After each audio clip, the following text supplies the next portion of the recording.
Hello friends, ಹೇಗಿದ್ದೀರಾ? ನಾನು ಚೆನ್ನಾಗಿದ್ದೀನಿ. ನೀವು ಹೇಗಿದ್ದೀರಾ? ಈ ದಿನ ನಾನು ಅಕ್ಕಿ ಉಸ್ಲಿನ ಮಾಡ್ತಾ ಇದ್ದೀನಿ. ಮೊದಲು ನಾನು ಅಕ್ಕಿ ಉಸ್ಲಿ ಮಾಡಿದ್ದೆ, ಅದೇ ಬೇರೆ ಥರ ಮಾಡಿದ್ದೆ. ಇದು ಅಕ್ಕಿ ಹುರಿದು ಮಾಡಿರೋದು. ಇವಾಗ ಅದು ಹೇಗೆ ಮಾಡಬೇಕು, ಅದಕ್ಕೆ ಏನೇನು ಪದಾರ್ಥ ಹಾಕಬೇಕು ಅಂತ ನೋಡೋದಕ್ಕಿಂತ ಮುಂಚೆ ನನ್ನ ಚಾನಲ್ನ ಯಾರು ಸಬ್ಸ್ಕ್ರೈಬ್ ಮಾಡ್ಕೊಂಡಿಲ್ವೋ ಅವರು ಸಬ್ಸ್ಕ್ರೈಬ್ ಮಾಡ್ಕೊಳ್ಳಿ. ವೆಲ್ಕಮ್ ಟು ಇಂದುಮತಿ ಕುಕಿಂಗ್ ಚಾನಲ್ಗೆ ಸ್ವಾಗತ, ಸುಸ್ವಾಗತ. ಇವಾಗ ಹೇಗೆ ಮಾಡೋದು ಅಂತ ನೋಡೋಣ. ಮೊದಲಿಗೆ 1 ಲೋಟದಷ್ಟು ಅಕ್ಕಿಯನ್ನು ತಗೊಂಡಿದ್ದೀನಿ ಮತ್ತು ನಿಂಬೆಹಣ್ಣು ಗಾತ್ರದಷ್ಟು ಹುಣಸೆ ಹಣ್ಣನ್ನು ತಗೊಂಡಿದ್ದೀನಿ. ಇವಾಗ ಹುಣಸೆ ಹಣ್ಣು ಎಷ್ಟು ತಗೊಂಡಿದ್ದೀನೋ ಅಷ್ಟೇ ರುಚಿಗೆ ತಕ್ಕಷ್ಟು ಉಪ್ಪು ಮತ್ತು ಬೆಲ್ಲ. ಹುಣಸೆ ಹಣ್ಣು ಎಷ್ಟು ತಗೊಂಡಿದ್ನೋ ಅಷ್ಟೇ ಗಾತ್ರದಷ್ಟು ಬೆಲ್ಲನ ತಗೊಂಡಿದ್ದೀನಿ. ಬೆಲ್ಲ ಆಪ್ಷನ್ನು, ಬೇಕಿದ್ದವರು ಹಾಕೋಬೋದು, ಬೇಡ ಅಂದವ್ರು ಬೇಡ. ನಾವು ಬೆಲ್ಲ ಹಾಕಿದ್ರೇ ಟೇಸ್ಟ್ ಬರೋದು ಅಂತ ಹಾಕೋದು. ಒಗ್ಗರಣೆಗೆ ಉದ್ದಿನಬೇಳೆ 1.5 ಟೀ ಸ್ಪೂನ್ನಷ್ಟು ಕಡಲೆಬೇಳೆ ಮತ್ತು 3 ಒಣಮೆಣಸಿನ್ಕಾಯಿ ಚೂರು ಮಾಡಿ ಇಟ್ಕೊಂಡಿದ್ದೀನಿ. ಕರಿಬೇವಿನ ಸೊಪ್ಪು ಮತ್ತು ಕಡಲೆಕಾಳು ಬೇಕಿದ್ದವರು ಹಾಕೋಬೋದು, ಬೇಡದೆಲ್ಲ ಇರೋರು ಬೇಡ. ಇವಾಗ ಒಂದು ದಪ್ಪದ ಈರುಳ್ಳಿಯನ್ನು ಸಣ್ಣದಾಗಿ ಹೆಚ್ಚಿ ಇಟ್ಕೊಂಡಿದ್ದೀನಿ. ಕಡಲೆಕಾಳನ್ನು ಅವರು ಆಪ್ಷನ್ನು, ಬೇಕಿದ್ದವ್ರು ಹಾಕೋಬೋದು, ಬೇಡದಲ್ಲಿರೋರು ಬೇಡ. ಇವಾಗ ಅದನ್ನು ಅಕ್ಕಿಯನ್ನು ಹುರ್ಕೋಬೇಕಾಗುತ್ತೆ. ಒಲೆ ಮೇಲೆ ಬಾಣಲಿ ಇಟ್ಟು ಅದು ಅಕ್ಕಿಯನ್ನು ಹುರ್ಕೊಳ್ಳೋಣ. ಅದಕ್ಕಿಂತ ಮುಂಚೆ ಒಂದು 3-4 ಲೋಟದಷ್ಟು ನೀರನ್ನು ಒಲೆ ಮೇಲೆ ಬಿಸಿ ಮಾಡೋದಕ್ಕೆ ಇಡೋಣ. ಬಿಸಿ ಮಾಡೋದಕ್ಕೆ ಇಟ್ಟರೆ ಬೇಗ ಕುಕ್ಕರ್ ಕೂಗುತ್ತೆ ಅಂತಂದ್ಬಿಟ್ಟು ಹಾಕ್ತಾಯಿದ್ದೀನಿ ಅಷ್ಟೇ, ಇನ್ನೇನು ಇಲ್ಲ. ಇವಾಗ ಅಕ್ಕಿ ಹುರ್ಕೊಳ್ಳೋಣ. ಚೆನ್ನಾಗಿ ಕೆಂಪಿಗೆ ಆಗಬೇಕು ಮತ್ತು ಘಮ್ಮಂತ ವಾಸನೆ ಕೂಡ ಬರುತ್ತೆ ಈ ಅಕ್ಕಿ ಹುರಿದಿರೋದು. ಇವಾಗ ಕೆಂಪಗಾಗೋವರೆಗೂ ಹುರ್ಕೊಳ್ಳೋಣ. ಎಷ್ಟು ಚೆನ್ನಾಗಿ ಹುರಿದ್ರೆ ಅಷ್ಟು ಚೆನ್ನಾಗಿ ಅಕ್ಕಿ ಉಸ್ಲಿ ಚೆನ್ನಾಗಿರುತ್ತೆ. ಸಣ್ಣ ಊರಿನಲ್ಲಿ ಹುರ್ಕೋಬೇಕು, ದಪ್ಪ ಊರಿನಲ್ಲಾದರೆ ಸೀದೋಗುತ್ತೆ.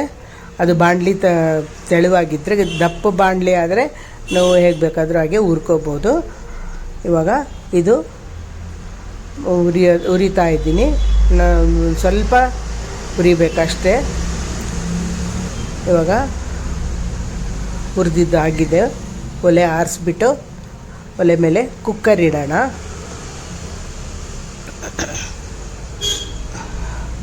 ಕುಕ್ಕರ್ ಇಟ್ಬಿಟ್ಟು ಅದಕ್ಕೆ 3 ಟೀ ಸ್ಪೂನ್ನಷ್ಟು ಎಣ್ಣೆಯನ್ನು ಹಾಕ್ತಾಯಿದ್ದೀನಿ.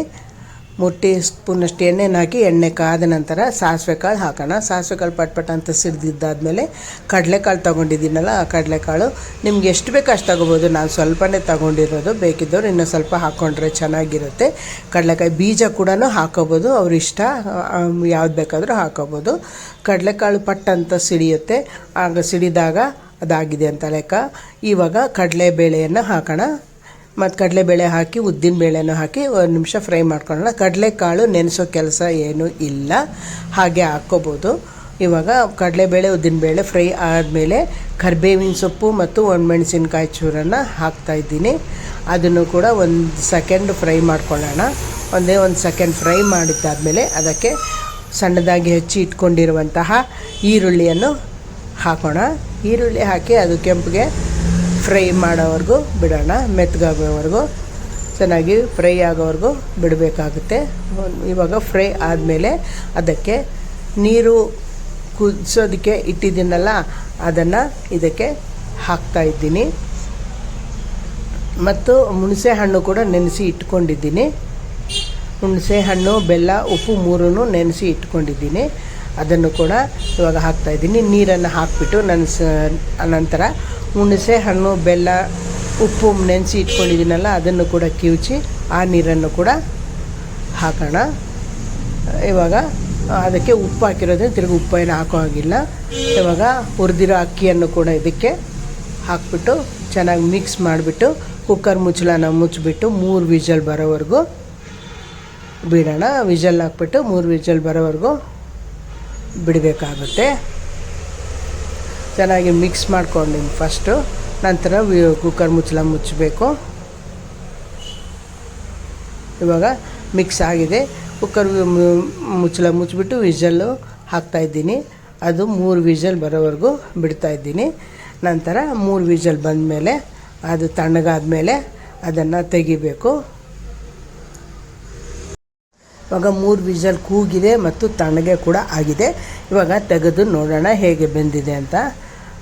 ನೋಡಿ ಈ ತರಹ ಚೆನ್ನಾಗಿ ಎಲ್ಲ ಬೆಂದಿದೆ ನೋಡಿ. ಇವಾಗ ಮೆಣಸಿನ್ಕಾಯಿ ಕರಿಬೇವಿನ ಸೊಪ್ಪು ಎಲ್ಲ ಹಾಕಿದ್ರೆ ಎಷ್ಟು ಚೆನ್ನಾಗಿ ಕಾಣಿಸ್ತಾ ಇದೆ ಅಲ್ವಾ. ಇವಾಗ ಎಲ್ಲವನ್ನು ಚೆನ್ನಾಗಿ ಮಿಕ್ಸ್ ಮಾಡ್ಕೊಳ್ಳೋಣ. ಬೆಂದಿರುತ್ತಲ್ವ ಅದಕ್ಕೆ ಎಲ್ಲ ಮಿಕ್ಸ್ ಮಾಡಿಕೊಂಡ್ರೆ ಚೆನ್ನಾಗಿರುತ್ತೆ. ಈ ವಿಡಿಯೋ ನಿಮಗೆ ಇಷ್ಟ ಆದಲ್ಲಿ ಲೈಕ್ ಮಾಡಿ, ಶೇರ್ ಮಾಡಿ, ಕಮೆಂಟ್ ಮಾಡಿ. ಈ ವಿಡಿಯೋ ಈಗ ಸರ್ವ್ ಮಾಡೋಣ. ಈ ಅಕ್ಕಿ ಉಸ್ಲಿಗೆ ನಂಚ್ಕೊಳ್ಳೋದಕ್ಕೆ ನಾನು ಮುಲ್ಲಂಗಿಯನ್ನು ತಗೊಂಡಿದ್ದೀನಿ. ಮುಲ್ಲಂಗಿ ಬೇಕಾದರೂ ಇಟ್ಕೋಬೋದು, ಸೌತೆಕಾಯಿ ಬೇಕಾದರೂ ಇಟ್ಕೋಬೋದು.